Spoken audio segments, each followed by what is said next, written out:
So today we have with us the F-Pace, Jaguar's first SUV, and it enters into a booming luxury SUV market. What we have to find out today is just how well the F-Pace can mix luxury and sportiness.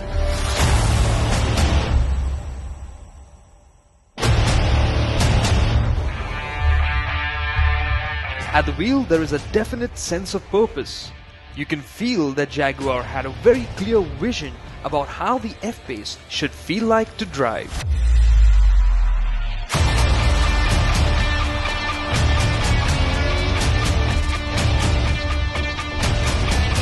Now what makes a strong impression right away in the F-Pace is its engine. This thing feels really eager even in the normal drive mode. When it comes to engines, this is the top of the food chain F-Pace.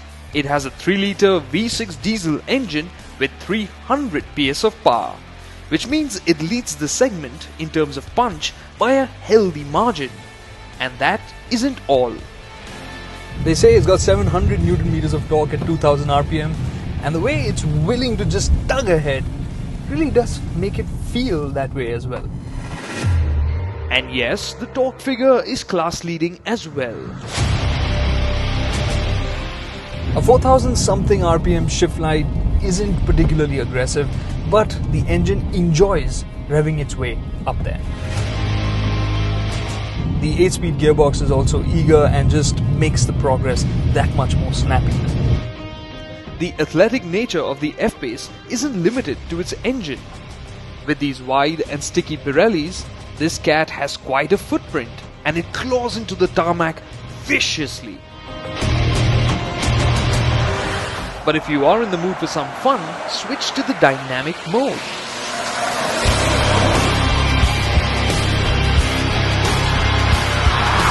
Now in dynamic mode, the engine feels more urgent, more eager. It's not a big step up, but yeah, it helps. Steering feels a bit more weighty, and the electronics, the way the all-wheel drive system works, just sharpens up the dynamics. It cleans up the line, makes this feel smaller than it really is.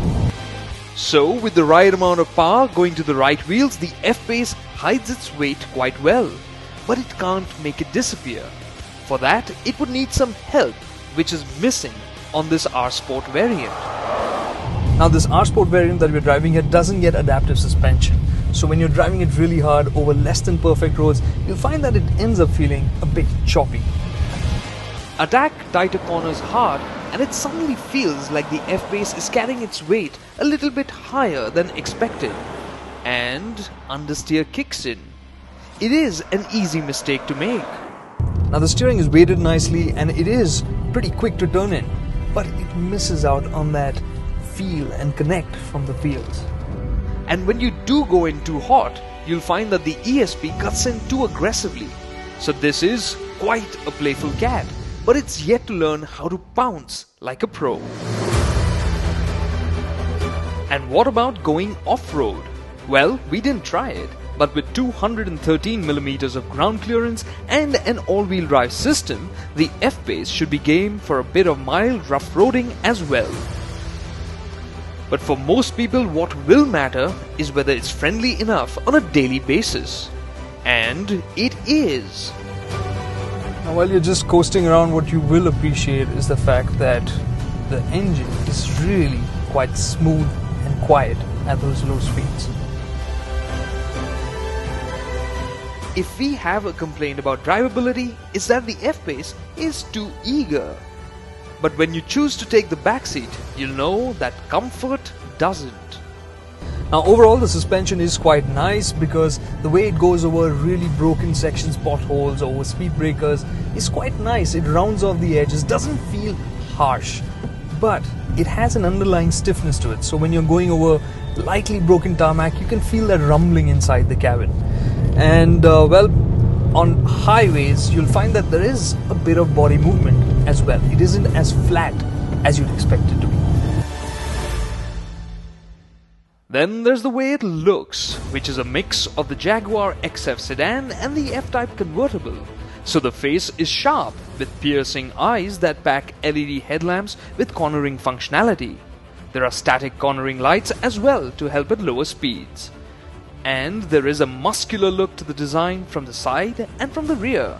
But I'm not entirely sure if it all flows well together from nose to tail. But the F-Pace did attract a lot of attention in the city. And when you are there, you'll have to get used to more than just that.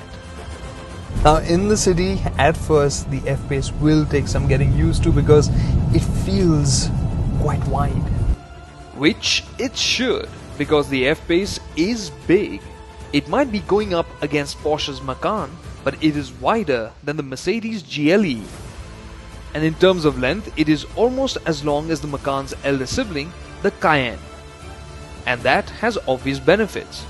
Boot space is a healthy 650 litres, and that's despite having a full-size spare wheel under the floor.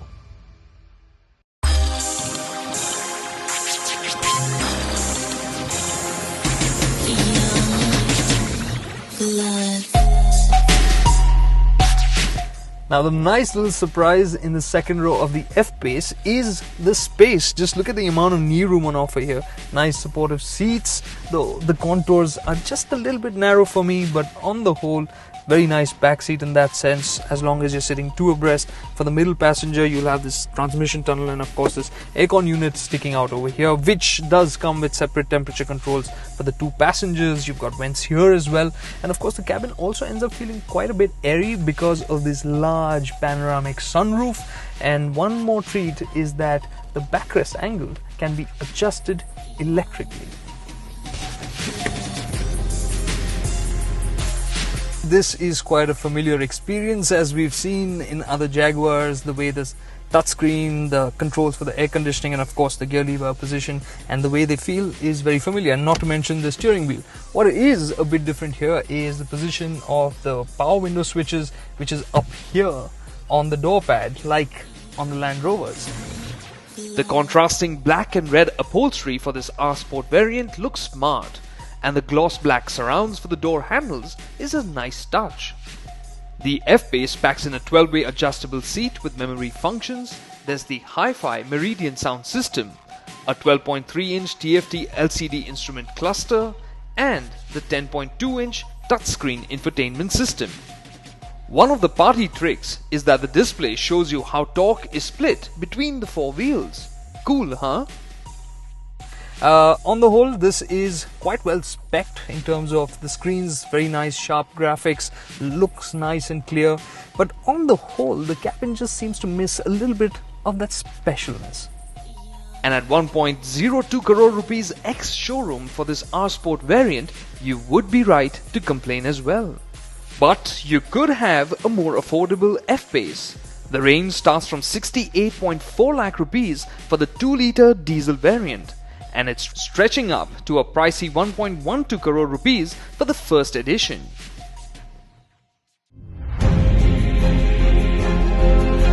And at the end of it, the F-Pace's price isn't the stumbling block. It's the fact that it walks a middle ground, which makes it more of a head rather than a heart decision.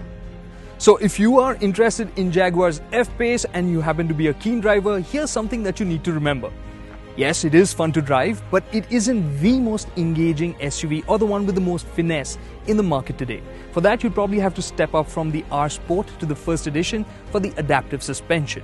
And for everybody else, this 1 crore plus rupee SUV, its interiors might not seem all that special. But what you do get for that money is a healthy blend of space, comfort, performance, and driving dynamics. So on the whole, Jaguar's F-Pace seems like quite a well-rounded package.